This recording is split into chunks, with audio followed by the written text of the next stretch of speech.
آج ہم عمران خان کی کتاب پاکستان ایک ذاتی تاریخ پر بات کرنے والے ہیں، جو 2011 میں شائع ہوئی تھی۔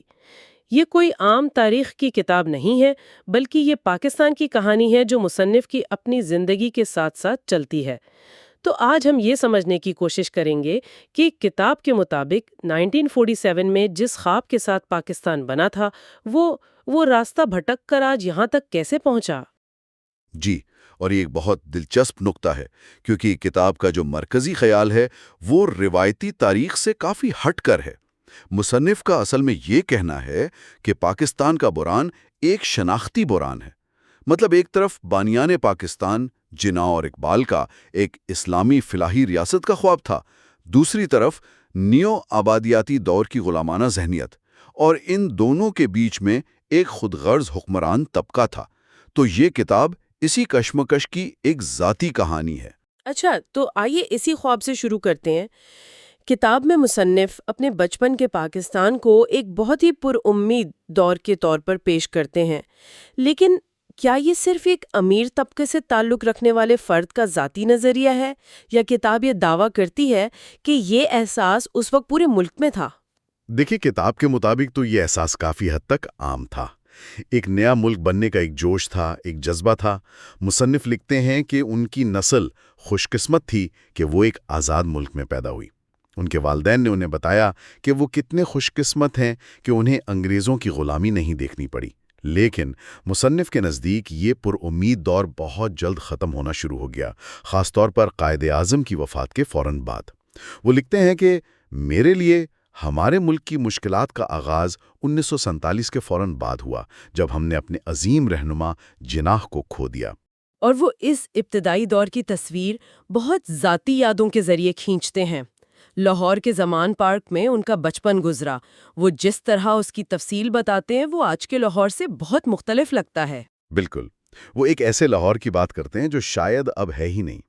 زمان پارک میں ایک بڑا سا خاندانی گھر، چاروں طرف کھیت اور کھلی جگہ تھیں۔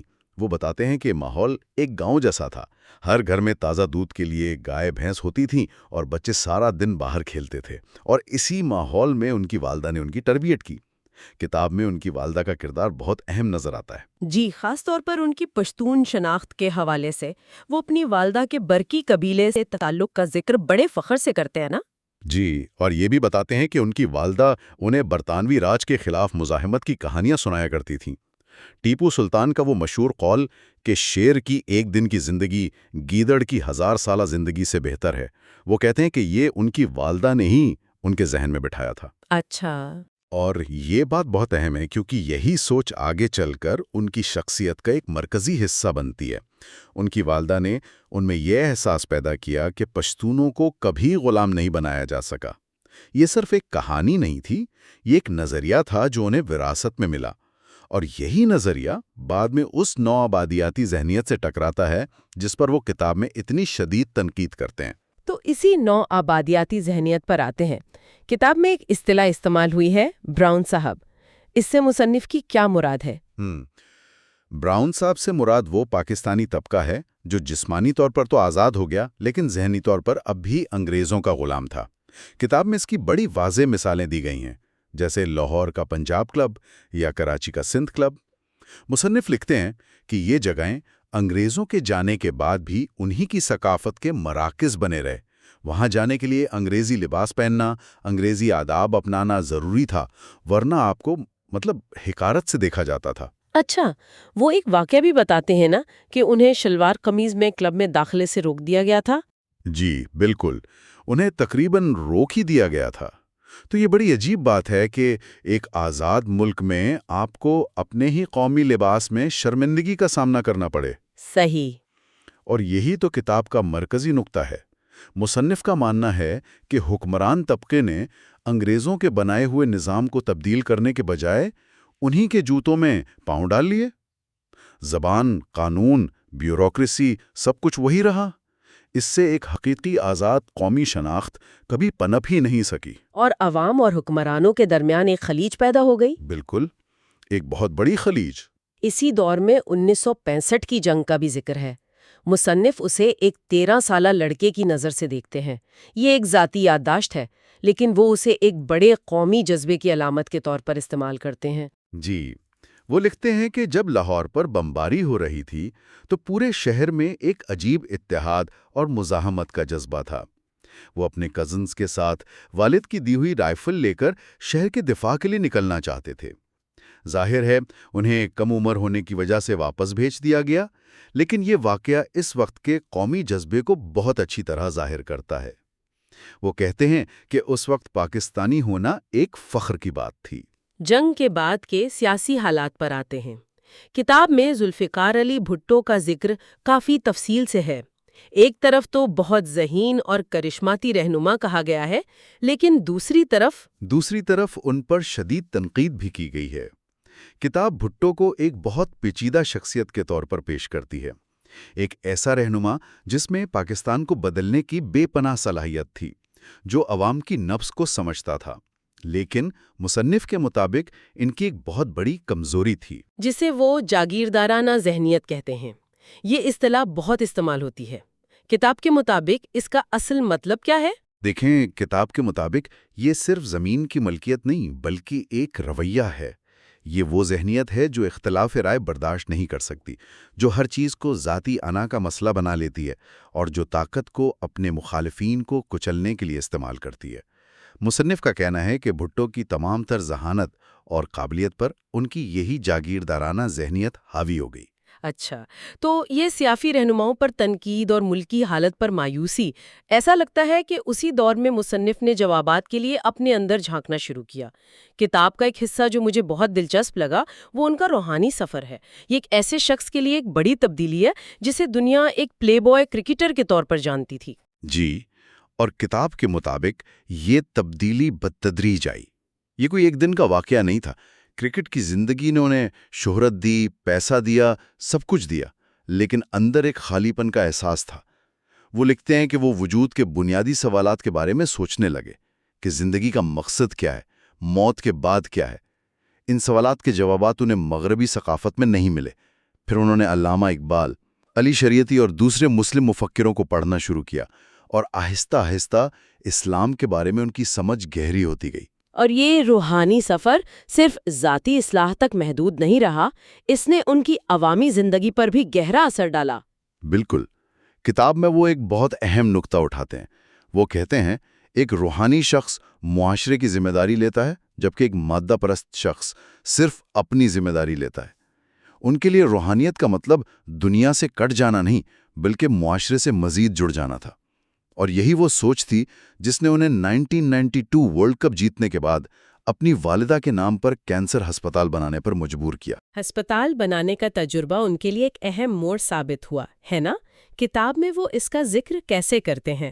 وہ لکھتے ہیں کہ ہسپتال کے لیے فنڈز اکٹھا کرتے ہوئے انہوں نے دو مختلف پاکستان دیکھے۔ ایک طرف عام پاکستانی عوام تھے جنہوں نے دل کھول کر عطیات دی، غریب ترین لوگوں نے بھی اپنی استطاعت سے بڑھ کر مدد کی، اس سے انہیں عوام کی سخاوت پر یقین ہو گیا۔ اور دوسری طرف انہوں نے حکمران طبقے کی بے حسی اور کرپشن دیکھی جو ان کے منصوبے میں رکاوٹیں ڈال رہا تھا۔